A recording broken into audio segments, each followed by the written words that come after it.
Selamat sore. Bahasa Indonesia untuk kelas sore angkatan 18. 1, temuan ke 13. Sebagai persiapan untuk menulis tugas akhir yang berupa makalah. Makalah itu nanti dipresentasikan. Penilaian presentasi meliputi penggunaan bahasa Indonesia lisan dan bahasa Indonesia tulis. Bahasa Indonesia tulis dilihat dari sistematika penulisan, kemudian bahasa yang digunakan di dalam menulis karya tulis ilmiah, dan teknik pengetikan. Terkait dengan bahasa lisan, yang dinilai adalah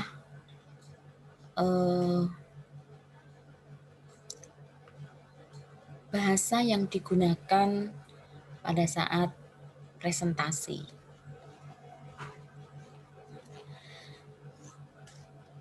Sebagai materi pengantar untuk penulisan tugas akhir, saya sampaikan materi tentang bahasa karya tulis ilmiah. Untuk sistematikanya minggu lalu sudah saya sampaikan. Nah, ini saya sampaikan bahasa yang digunakan di dalam menulis karya tulis ilmiah. Bahasa karya tulis ilmiah. Jadi sebuah karya tulis yang baik memiliki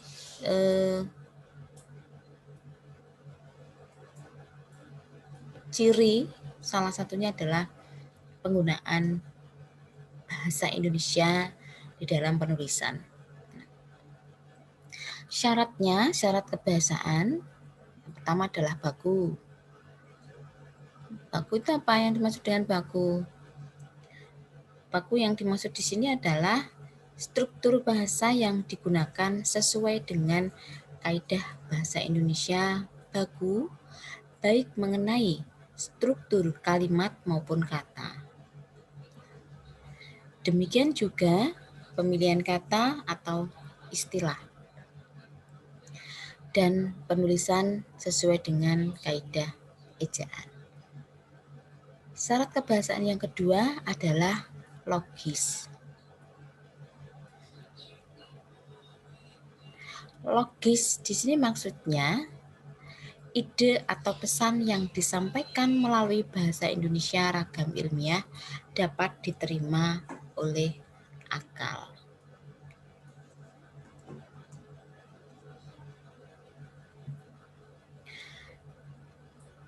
Yang ketiga adalah kuantitatif. Kuantitatif ini adalah keterangan yang dikemukakan dalam tulisan dapat diukur secara pasti. Minggu lalu atau beberapa minggu lalu saya sampaikan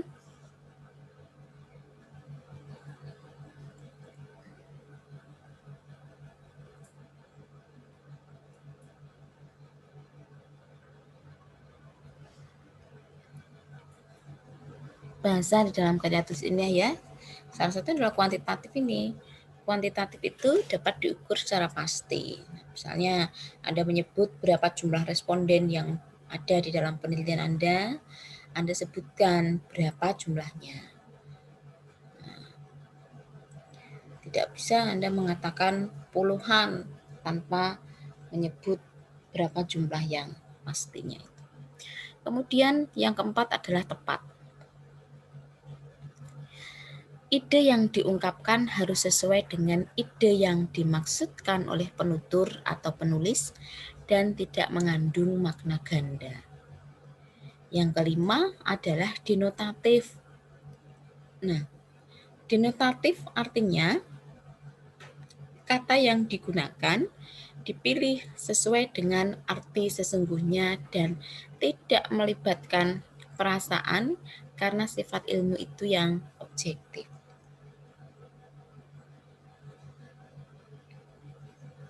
Ringkas.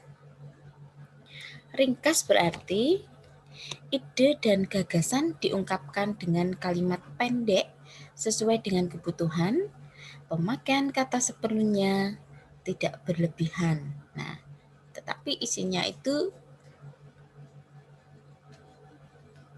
jelas.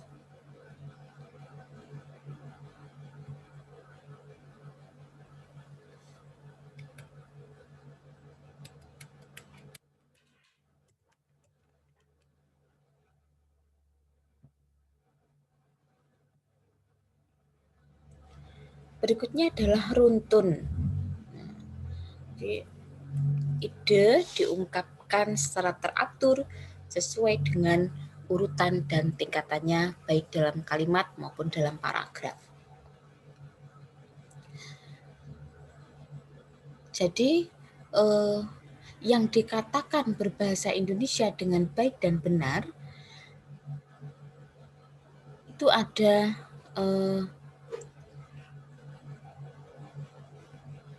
dua kata ya kalau diterjemahkan secara harfiah.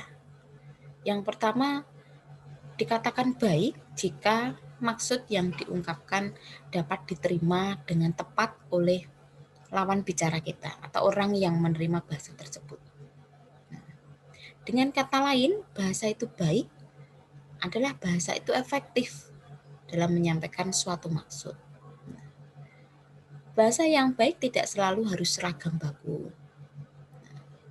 Keefektifan komunikasi lebih banyak ditentukan oleh keserasian bahasa itu dengan situasinya. Ya. Jadi serasi antara bahasa dengan situasi pembicaraan.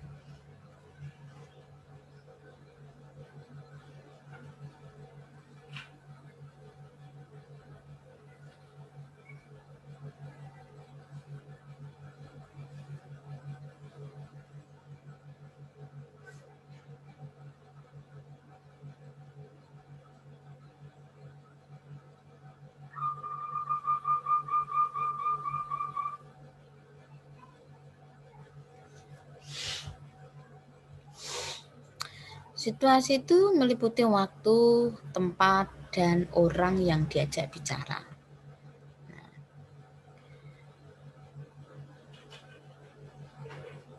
Bisa saja bahasa yang baik itu tidak benar kaidah-kaidahnya. Atau sebaliknya, bahasa yang benar kaidah-kaidahnya belum tentu bahasa yang baik. Misalnya akan janggal kedengarannya bila di kantin kita menggunakan ragam bahasa baku seperti bahasa seorang ilmuwan yang sedang ceramah di dalam suatu seminar. Sebaliknya, akan terasa janggal pula bila seorang ilmuwan yang sedang ceramah di dalam suatu seminar menggunakan bahasa seperti seorang awam yang sedang ngobrol di kantin.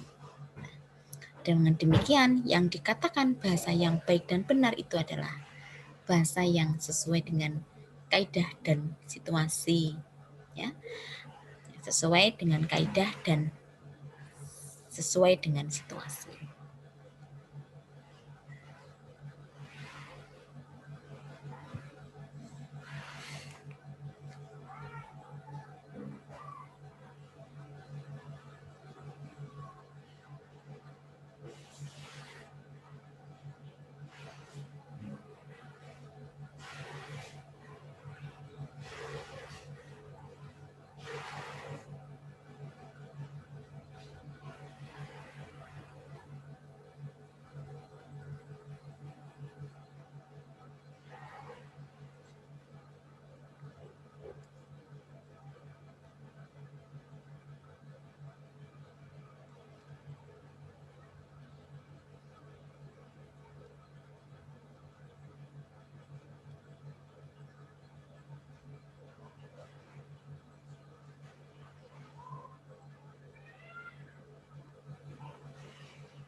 Ejaan. Nah, ejaan adalah keseluruhan peraturan bagaimana melambangkan bunyi-bunyi ujaran melalui huruf, menempatkan tanda-tanda baca, memenggal kata, dan bagaimana menggabungkan kata. Jadi, bagaimana menuliskan bahasa lisan dengan aturan-aturan tersebut, itulah yang berhubungan dengan ejaan. Dari segi bahasa, ejaan adalah kaidah-kaidah cara menggambarkan bunyi-bunyi bahasa yang berupa kata, kalimat dalam bentuk tulisan dan berupa huruf-huruf dan tanda baca.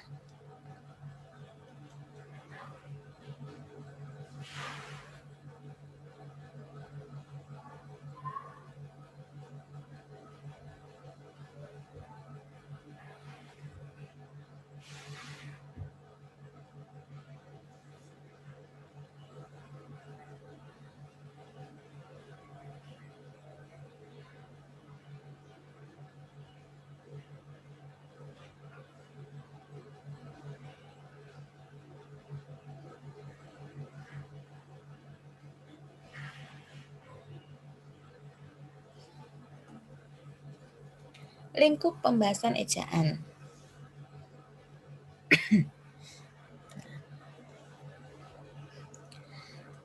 Lingkup pembahasan dalam ejaan meliputi hal-hal sebagai berikut. 1. Pemakaian huruf. 2. Pemakaian huruf kapital dan huruf miring. 3. Penulisan kata. 4. Penulisan unsur serapan. Yang kelima adalah pemakaian tanda baca yang benar.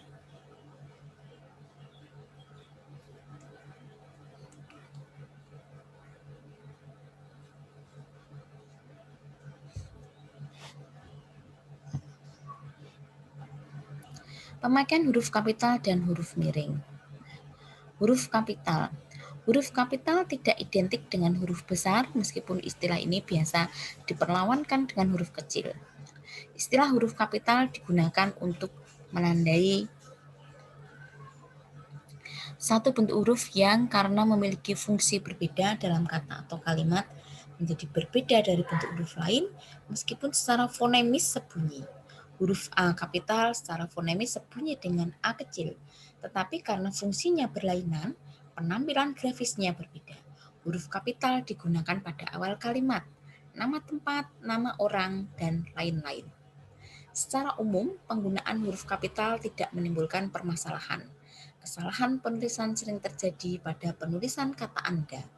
Kata Anda harus selalu ditulis dengan A kapital meskipun terletak di tengah atau di akhir kalimat.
Huruf miring. Nah, sebuah huruf, kata, atau kalimat ditulis dengan huruf miring untuk membedakan dari huruf, kata, atau kalimat lain dalam sebuah kata, kalimat, paragraf, atau karangan utuh. Huruf yang dicetak miring adalah penanda yang mengacu ke beberapa informasi, antara lain sebagai penekanan, kutipan, dan maksud saya kutipan dari bahasa asing, istilah Latin, nama penerbitan yang berasal dari koran, majalah, dan lain-lain. Jika ditulis dengan menggunakan mesin tik manual atau tulisan tangan, huruf miring diganti dengan garis bawah. Garis bawah hendaknya ditulis per kata, bukan per kalimat. Contoh artikelnya yang berjudul Perkembangan Sains dan Teknologi di Indonesia, dimuat pada koran Media Indonesia. Ini salah. Nah, yang benar adalah ini dicetak miring.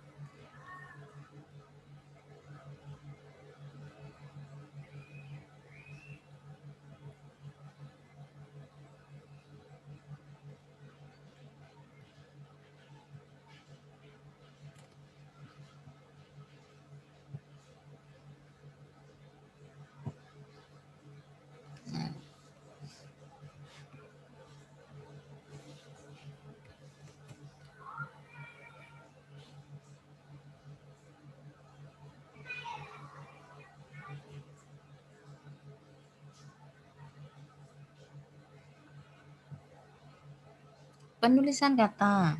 Nah,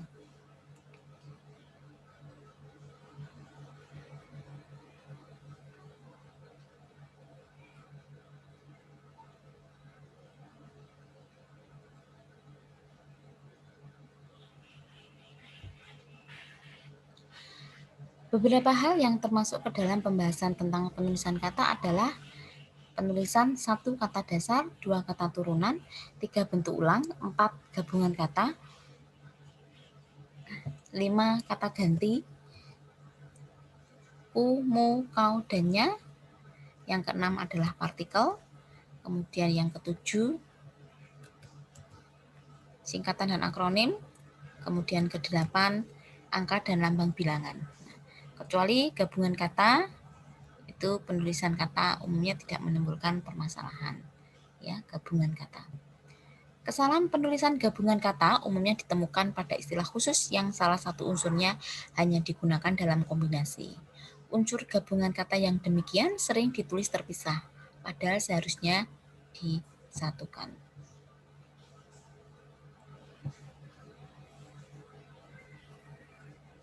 Penulisan unsur serapan. Nah, dalam perkembangannya, bahasa ini banyak menyerap dari bahasa lain, baik dari bahasa daerah maupun bahasa asing. Bahasa Sunda, Jawa, dan Batak adalah 3 contoh bahasa daerah yang banyak memperkaya bahasa Indonesia. Sementara itu, bahasa asing yang banyak diserap adalah bahasa Belanda, Inggris, Portugis, Sanskerta, Arab, dan Cina.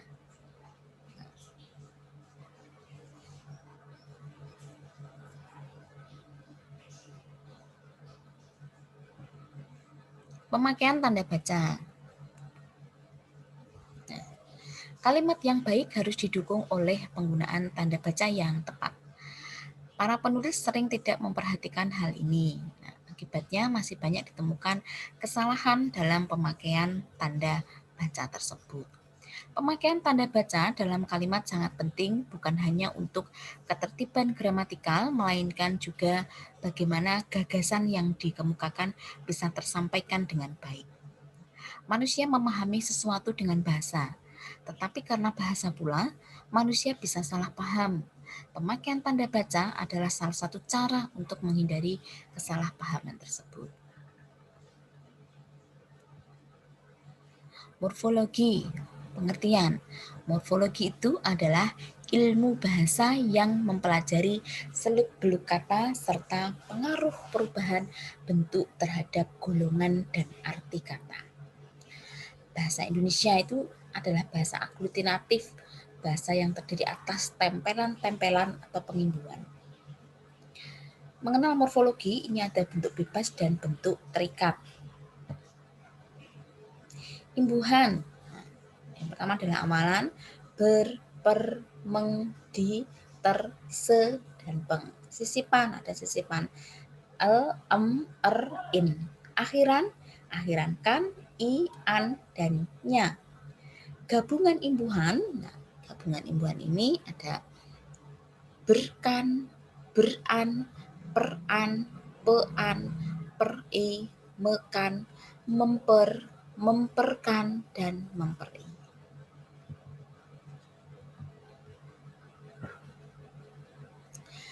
Nah, rumus pembentukan kata. Yang pertama, ketahui, pastikan bentuk dasarnya. Yang kedua, ketahui atau pastikan bentuk terikat yang mengimbuhinya.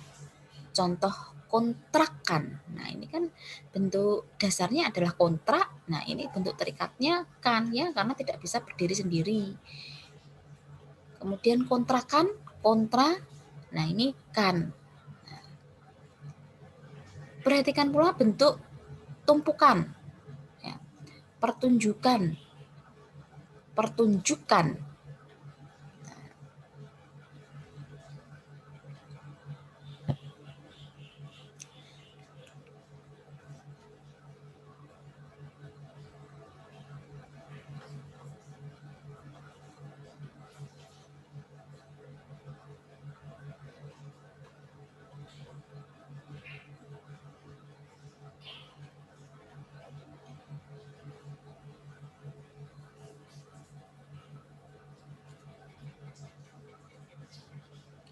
Variasi imbuhan.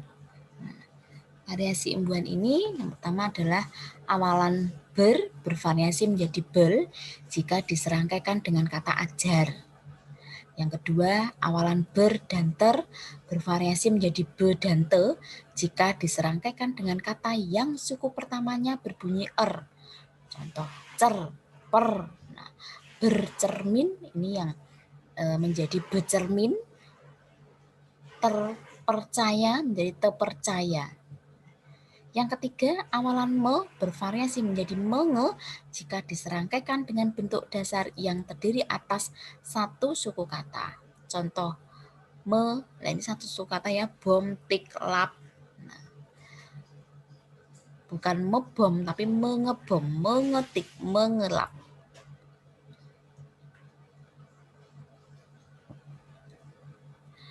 Peluluhan, me, pe, ini bertemu dengan nomina, atau meng, dan atau peng. Peluluhan terjadi jika me atau pe yang berupa nomina diserangkaikan pada kata dengan huruf pertama yang berawal KTPS. Contoh ini KTPS. Me atau pe berupa nomina kejar menjadi mengejar. Bukan mengejar, tapi mengejar. Ini K-nya loh. Bentuk kata dasar tipu mendapat imbuhan me menjadi menipu, bukan metipu. Kata dasar pukul mendapat imbuhan me menjadi memukul, bukan mepukul. Kata dasar sikut mendapat imbuhan me menjadi menyikut, bukan mensikut. Catatan, pada kata kaji, kilat, K tidak luluh. Nah, menjadi mengkaji dan mengkilat, bukan mengaji atau mengilat. Nah, ini cluster. Cluster. Kata yang diawali dengan dua konsonan berurutan. KR, TR, PR, dan SY. Konsonan tersebut tidak luluh. Nah, contoh pada kata dasar kritik, traktir, program, dan syarat. Imbuhan me pada bentuk kata dasar kritik menjadi mengkritik, mentraktir, memprogram, mensyaratkan.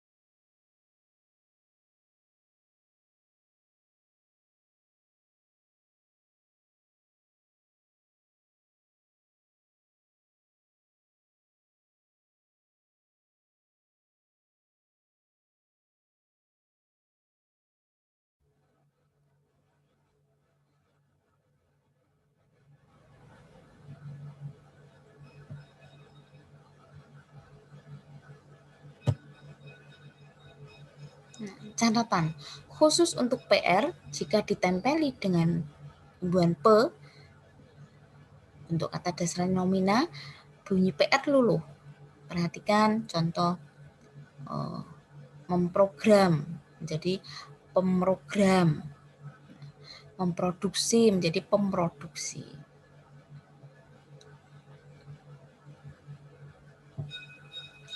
Perhatikan pada pohon kata imbuhan, ya namanya pohon kata imbuhan.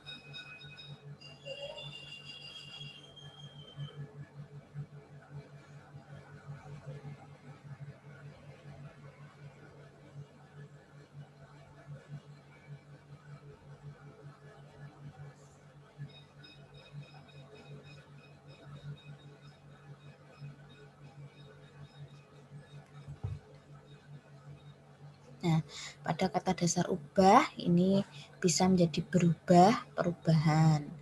Ke sini mendapat imbuhan mo menjadi mengubah, pengubahan, pengubah atau sama dengan peubah dan ubahan. Makna bentukan kata. Perhatikan arti beberapa bentukan kata berikut. Pewaris, mewarisi sama dengan ahli waris. Menugasi, ditugasi. Menganugerahi, menganugerahkan. Membawahi, membawahkan. Mengatasi, mengataskan. Mencemari, mencemarkan. Berterima, keberterimaan. Tata kalimat. Tata kalimat. Definisinya untuk kalimat ini adalah satuan bahasa terkecil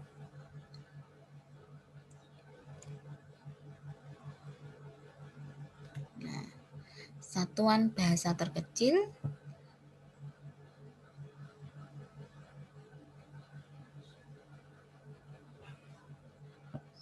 satuan bahasa terkecil dalam wujud lisan atau tulisan yang mengungkapkan pikiran yang utuh. Dalam wujud lisan, kalimat diucapkan dengan suara naik turun dan keras lembut, di sela jeda dan diakhiri intonasi akhir.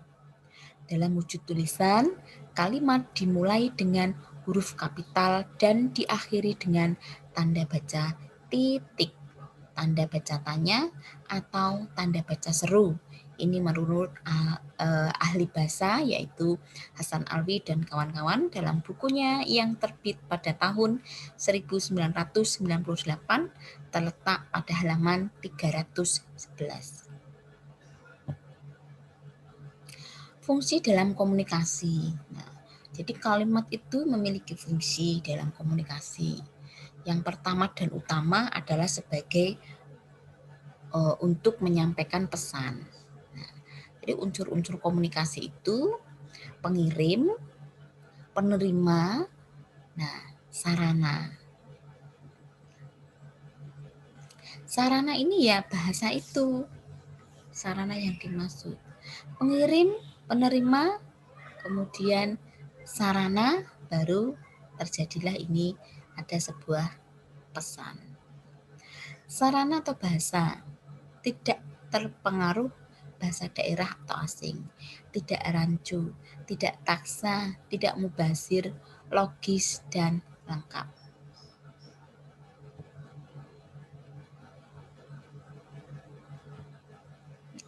Pengaruh bahasa daerah. Contoh, pengangkatan pegawai negeri itu belum ada surat keputusannya. Yang kedua, atas perhatian saudara, kami haturkan terima kasih.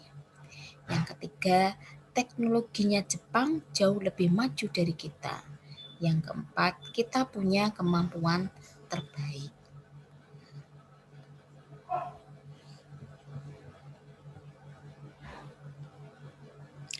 Pengaruh bahasa asing.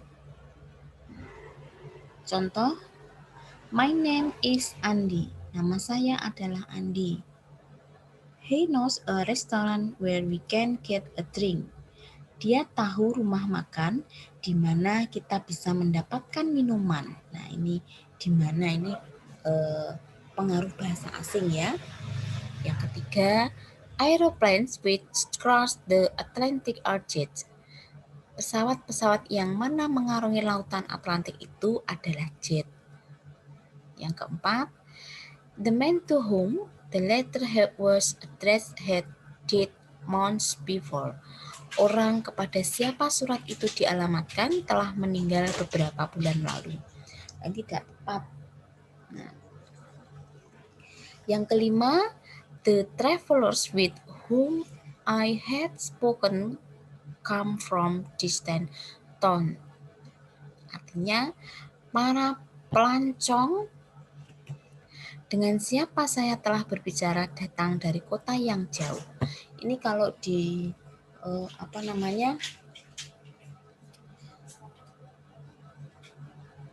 diartikan di dalam bahasa Indonesia, maka bentuk nama saya adalah ini tidak perlu ya, harusnya ya, cukup nama saya Andi. Nah, ini di mana juga tidak perlu seharusnya. Dia tahu rumah makan tempat kita bisa mendapatkan minuman, itu sudah cukup.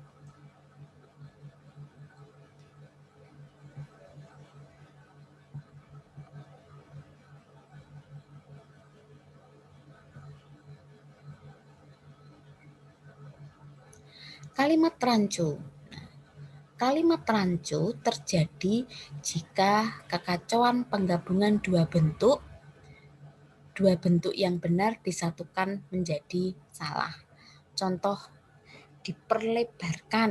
Nah, ini sama dengan dilebarkan atau diperlebar. Seringkali, sering-sering, berkali-kali. Yang ketiga, dan lain sebagainya. Dan lain-lain, dan lain sebagainya. Yang keempat, kadangkala, itu kadang-kadang atau ada kala. Yang kelima, pada zaman dahulu kala. Yang tepat adalah zaman atau kala saja. Nah, kalimat taksa. Nah, kalimat yang memiliki makna lebih dari satu ya. Contoh, lukisan Jamilah dipajang juga dalam pameran itu.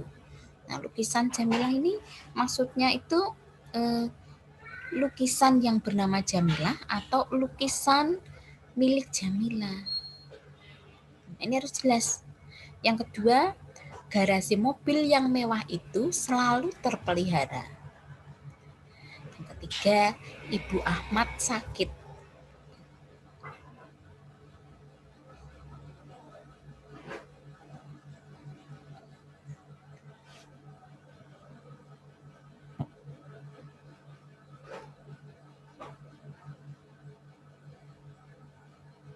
Kalimat tidak lengkap.